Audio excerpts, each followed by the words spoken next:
वे आश्वासन गरीबों, दलितों, आदिवासियों, पिछड़े वर्गों, मुस्लिम एवं अन्य धार्मिक अल्पसंख्यकों के प्रति लगभग एक जैसी ही रही है, क्योंकि इन्होंने सत्ता में रहकर शुरू से इन वर्गों के मामले में अधिकांश कागजी खाना पूर्ति ही की है तथा जमीनी हकीकत में इनके लिए कोई ठोस कार्य नहीं की है। लेकिन जब ये लोग सत्ता से बाहर हो जाते हैं तो तब फिर वे अपने वोट की खातिर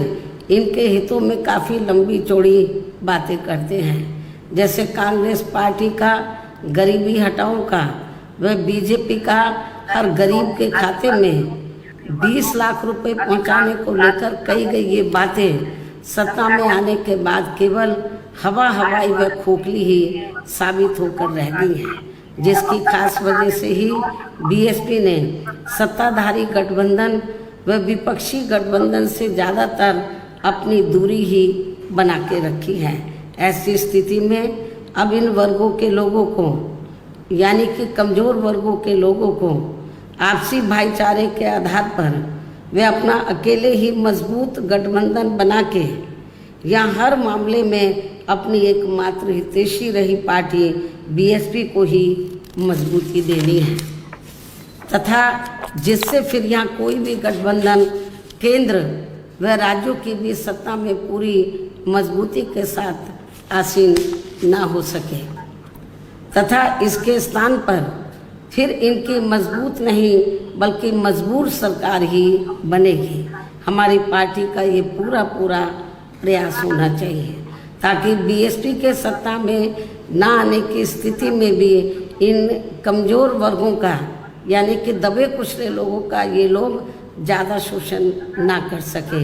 इतना ही नहीं बल्कि ऐसी स्थिति में बीएसपी को भी सत्ता में आसीन होने का मौका मिल सकता है। और जब तक हम लोग अकेले अपने बलबूते पर खड़े नहीं हो पाते हैं, इसलिए इन सब बातों को ध्यान में रखकर अब बीएसपी को लोकसभा चुनाव में व इससे पहले राजस्थान, मध्य प्रदेश, छत्तीसगढ़ व तेलंगाना आदि राज्यों में होने वाले विधानसभा चुनाव में भी अकेले ही चुनाव लड़कर अपनी पार्टी का बेहतर रिजल्ट लाना होगा। लेकिन बीएसपी पंजाब, हरियाणा आदि इन राज्यों में वहाँ की रीजनल पार्टियों के साथ मिलकर जरूर चुनाव लड़ सकती है, बशर्ते अब वर्तमान में उनका एनडीए व परिवर्तित किए गए यूपीए से भी कोई संबंध नहीं होना चाहिए। इसके साथ ही पार्टी के लोगों को हर स्तर पर सत्ताधारी गठबंधन व विपक्षी गठबंधन के सभी साम दाम दंड भेद आदि हथकंडों से भी जरूर सावधान रहना है। इसके अलावा यहाँ मैं ये भी कहना चाहूँगी कि देश में लगातार बढ़ रही कमर तोड़ महंगाई, अति गरीबी व बेरोजगारी आदि की इन गंभीर समस्याओं के प्रति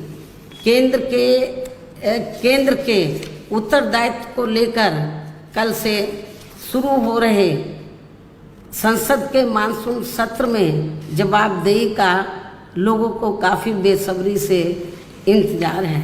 किंतु मणिपुर में जारी चिंतनीय हालात, हिंसा व सुरक्षा ही अब नया मुद्दा बन गया है।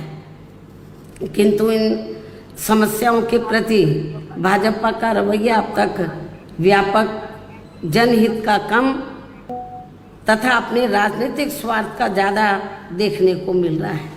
जिस कारण देश से जुड़े इन मामलों का जटिल बने रहना अति दुखद है। जबकि देश की प्रगति लोगों की उन्नति में ही निहित है, जिस पर पूरा ध्यान केंद्रित करने की भी सख्त ज़रूरत है। और अब लोकसभा चुनाव से पहले संसद में सरकार व विपक्ष का रवैया तकरार, आरोप प्रत्यारोप व जिम्मेदारी से भागने का नहीं बल्कि इन ज्वलंत जन समस्याओं को दूर करने संबंधी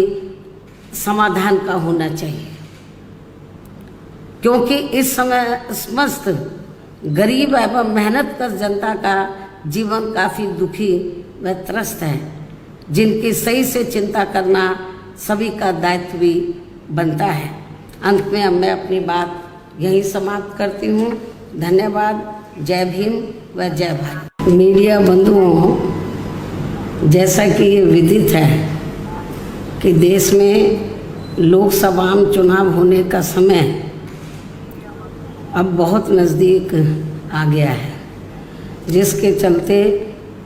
सत्ताधारी गठबंधन व विपक्षी गठबंधन की अर्थात एनडीए व परिवर्तित किए गए यूपीए की बैठकों का भी काफ़ी दौर चल रहा है। हालांकि इस मामले में हमारी पार्टी भी कोई पीछे नहीं है, बल्कि इन चुनावों की तैयारी को लेकर पिछले कुछ समय से पूरे देश में पार्टी की छोटी छोटी बैठकें व बंद जगह पर कैडर कैंप आदि लेने का भी कार्य काफ़ी युद्ध स्तर पर चल रहा है। और इतना ही नहीं, बल्कि अब एक तरफ सत्ता पक्ष का एनडीए अपनी फिर से पूर्ण बहुमत की सरकार बनाने के लिए अपनी दलीलें दे रहा है, तो वहीं दूसरी तरफ विपक्षी गठबंधन यहाँ सत्ताधारी एनडीए गठबंधन को इस बार चुनाव में मात देने के लिए उनकी नीतियों व कार्यशैली आदि का काफ़ी विरोध कर रहा है, जिसमें बीएसपी भी कोई पीछे नहीं है। जबकि सत्ताधारी पार्टी व विपक्षी पार्टियों के बने गठबंधन के बारे में सच्चाई तो ये है कि यहाँ वर्तमान में विपक्षी गठबंधन के प्रमुख दल कांग्रेस पार्टी ने आज़ादी के बाद शुरू में केंद्र व अधिकांश राज्यों में भी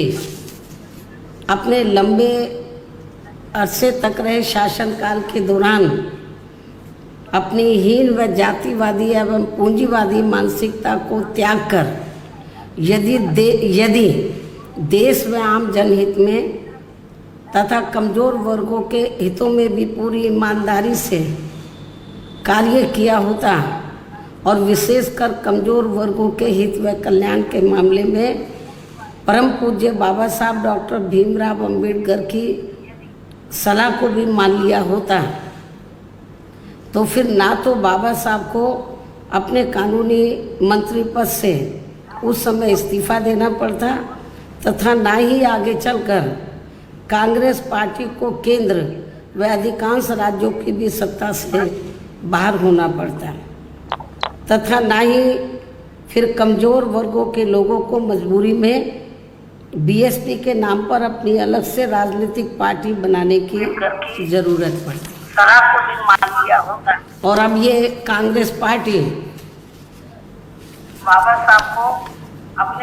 अपने जैसी जातिवादी व पूंजीवादी सोच रखने वाली पार्टियों के साथ गठबंधन करके फिर से केंद्र की सत्ता में आने के सपने देख रही है, तो वही सत्ताधारी बीजेपी पार्टी भी पुनः केंद्र की सत्ता में आने के लिए अपने एनडीए गठबंधन को हर मामले में मजबूत बनाने में लगी है। साथ ही फिर से सत्ता में आने का दावा भी ठोक रही है। ये कह रही है कि इस बार बीजेपी और उनका गठबंधन 300 से ज़्यादा सीटें लाएगा, इसका भी दावा ठोक रही है, जिनकी कथनी व करनी में कांग्रेस पार्टी की तरह ही कोई खास अंतर नज़र नहीं आता है। कहने का तात्पर्य ये है कि अब ये दोनों बने गठबंधन यानी कि एनडीए व परिवर्तित किए गए यूपीए केंद्र की सत्ता में आने के लिए अपने अपने दावे ठोक रहे हैं, जबकि जनता को किए गए इनके वायदे व आश्वासन आदि सत्ता में बने रहने के दौरान अधिकांश खोखले ही साबित हुए हैं।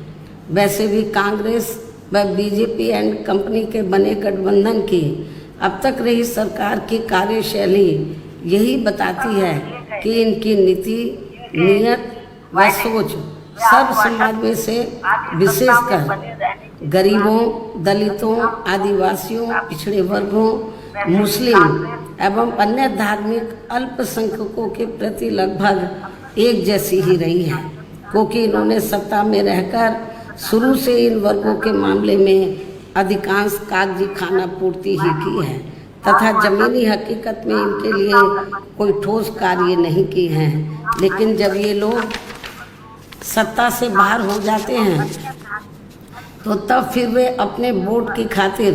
इनके हितों में काफ़ी लंबी चौड़ी बातें करते हैं। जैसे कांग्रेस पार्टी का गरीबी हटाओ का व बीजेपी का हर गरीब के खाते में 20 लाख रुपए पहुंचाने को लेकर कही गई ये बातें सत्ता में आने के बाद केवल हवाई व खोखली ही साबित होकर रह गई हैं, जिसकी खास वजह से ही बीएसपी ने सत्ताधारी गठबंधन व विपक्षी गठबंधन से ज़्यादातर अपनी दूरी ही बना के रखी है। ऐसी स्थिति में अब इन वर्गों के लोगों को यानी कि कमज़ोर वर्गों के लोगों को आपसी भाईचारे के आधार पर वे अपना अकेले ही मजबूत गठबंधन बना के या हर मामले में अपनी एकमात्र हितैषी रही पार्टी बीएसपी को ही मजबूती देनी है तथा जिससे फिर यहाँ कोई भी गठबंधन केंद्र व राज्यों की भी सत्ता में पूरी मजबूती के साथ आसीन ना हो सके तथा इसके स्थान पर फिर इनकी मजबूत नहीं बल्कि मजबूर सरकार ही बनेगी। हमारी पार्टी का ये पूरा प्रयास होना चाहिए ताकि बीएसपी के सत्ता में ना आने की स्थिति में भी इन कमज़ोर वर्गों का यानी कि दबे कुचले लोगों का ये लोग ज़्यादा शोषण ना कर सके। इतना ही नहीं बल्कि ऐसी स्थिति में बीएसपी को भी सत्ता में आसीन होने का मौका मिल सकता है। और जब तक हम लोग अकेले अपने बलबूते पर खड़े नहीं हो पाते हैं, इसलिए इन सब बातों को ध्यान में रखकर अब बीएसपी को लोकसभा चुनाव में व इससे पहले राजस्थान, मध्य प्रदेश, छत्तीसगढ़ व तेलंगाना आदि राज्यों में होने वाले विधानसभा चुनाव में भी अकेले ही चुनाव लड़कर अपनी पार्टी का बेहतर रिजल्ट लाना होगा। लेकिन बीएसपी पंजाब, हरियाणा आदि इन राज्यों में वहाँ की रीजनल पार्टियों के साथ मिलकर जरूर चुनाव लड़ सकती है, बशर्ते अब वर्तमान में उनका एनडीए व परिवर्तित किए गए यूपीए से भी कोई संबंध नहीं होना चाहिए। इसके साथ ही पार्टी के लोगों को हर स्तर पर सत्ताधारी गठबंधन व विपक्षी गठबंधन के सभी साम दाम दंड भेद आदि हथकंडों से भी जरूर सावधान रहना है। इसके